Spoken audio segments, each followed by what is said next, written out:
الحمد للہ رب العالمین والصلاة والسلام علی سید الانبیاء والمرسلین اما بعد فاعوذ باللہ من الشیطان الرجیم بسم اللہ الرحمن الرحیم وقرن فی بیوتکن صدق اللہ العظیم۔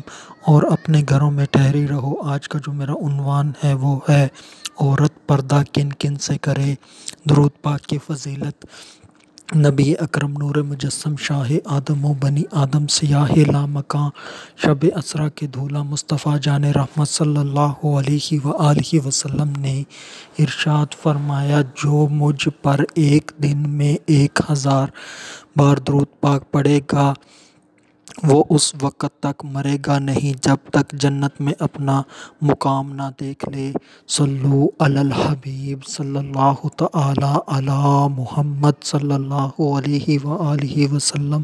پڑھیے الصلاۃ والسلام علیک یا رسول اللہ وعلی آلک واصحابک یا حبیب اللہ۔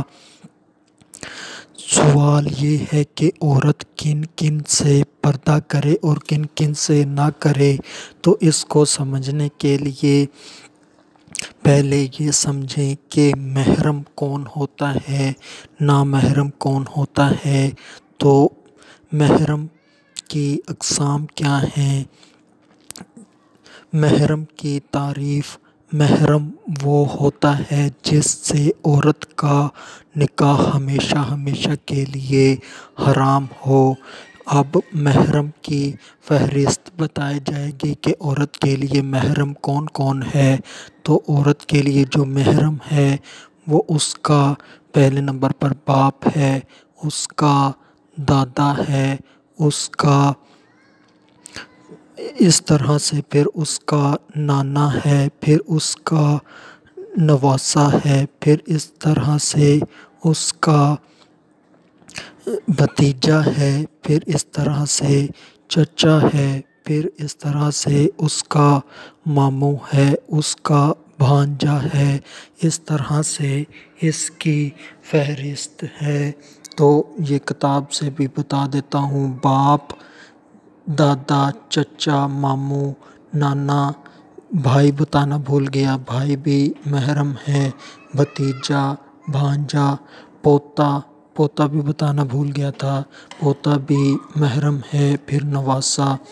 اور جو محرم ہیں یہ جو بیان ہوئے 10 محرم، یہ عورت کے مستقل محرم ہیں، یعنی کہ اس کے لیے ہمیشہ ہمیشہ ان عورت سے نکاح نہیں کر سکتے یہ مرد۔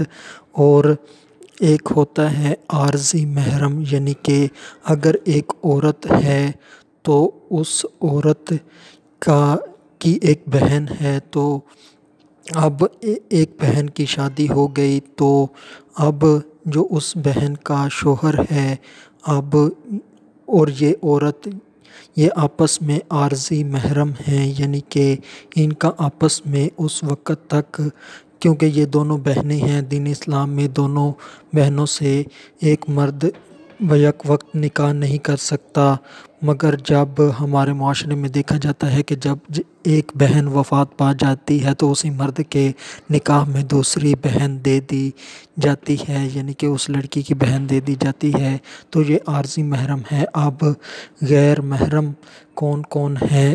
اب غیر محرموں کے اندر بھی 2 قسمیں ہیں، ایک ہے رشتہ دار اور ایک ہے غیر رشتہ دار، یعنی کہ جان پہچان والے اور اجنبی غیر۔ تو رشتہ داروں کے اندر جو محرم ہیں وہ ہے چچا کا بیٹا، ماموں کا بیٹا، اسی طرح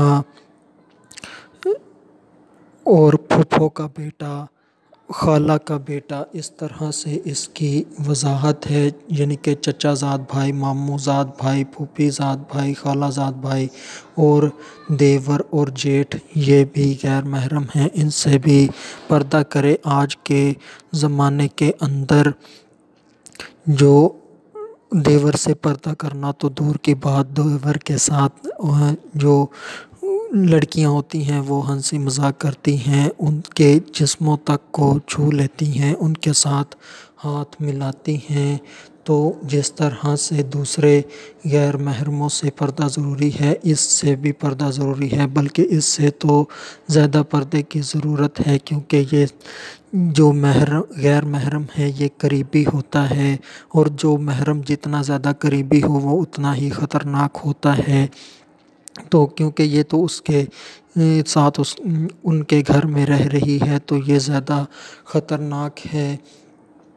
تو دیور کے متعلق نبی پاک صلی اللہ علیہ وآلہ وسلم کا فرمان بھی ہے۔ حضرت عقبہ بن عامر رضی اللہ تعالی عنہ سے روایت ہے کہ رسول اللہ صلی اللہ علیہ وآلہ وسلم نے ارشاد فرمایا، عورتوں کے پاس جانے سے پردہ کرو۔ ایک صحابی انصاری بولے، یا رسول اللہ صلی اللہ علیہ وآلہ وسلم، دیور کے بارے میں کیا حکم ہے؟ فرمایا، دیور تو موت ہے۔ حوالہ صحیح مسلم شریف، باب تحریم الخلوۃ، جلد نمبر 2 صفحہ نمبر 216۔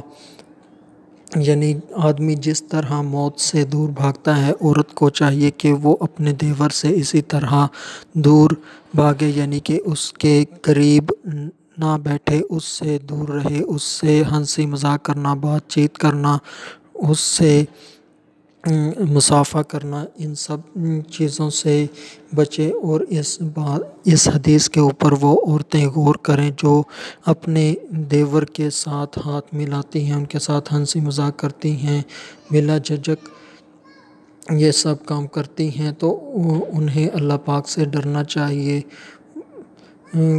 اس کا انجام بھی فتنے سے خالی نہیں، یعنی کہ اس سے فتنہ رونما ہوتا ہے، اور یہ اگر تھانے میں جا کر، کچہریوں میں جا کر یہ بات دیکھی جائے تو یہ ریکارڈ بھی مل جائے گا، بلکہ موجود بھی ہیں کہ ایک دیور نے اپنی بھابھی کی عزت لوٹ لی۔ تو اس طرح کے کام ہوتے ہیں۔